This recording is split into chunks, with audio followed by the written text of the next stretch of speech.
Dans le séjour des morts, mes frères et sœurs, il y a 2 lieux où vont les âmes.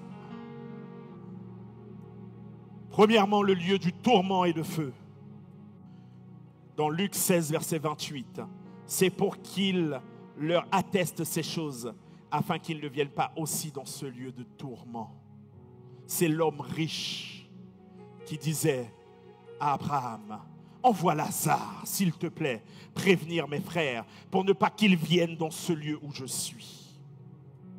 Luc 16, verset 24, il s'écria, Père Abraham, aie pitié de moi, et envoie Lazare pour qu'il trempe le bout de son doigt dans l'eau et me rafraîchisse la langue. Car je souffre cruellement dans cette flamme. Parce qu'il y a beaucoup de personnes qui nous ont donné de fausses doctrines en nous disant que c'est simplement après le jugement que les âmes vont souffrir. Mes frères et sœurs, je vous dis la vérité. Si tu ne meurs pas en Jésus, ton âme va commencer à souffrir dans le séjour des morts.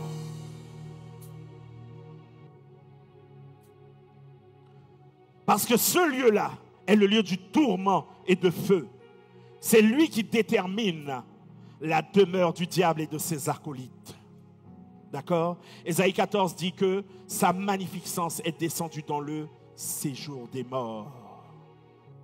Maintenant, le deuxième lieu qu'il y a dans le séjour des morts, c'est le sein d'Abraham. Est-ce que tu peux dire avec moi le sein d'Abraham? Le sein d'Abraham. Le sein d'Abraham.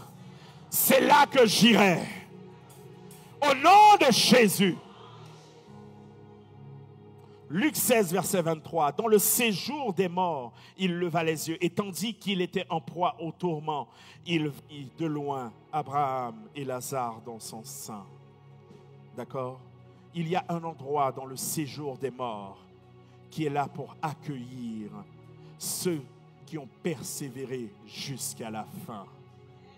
Ceux qui persévéreront jusqu'à la fin en Jésus attendront son retour dans le sein d'Abraham. Est-ce que tu peux acclamer pour le Seigneur? Alléluia!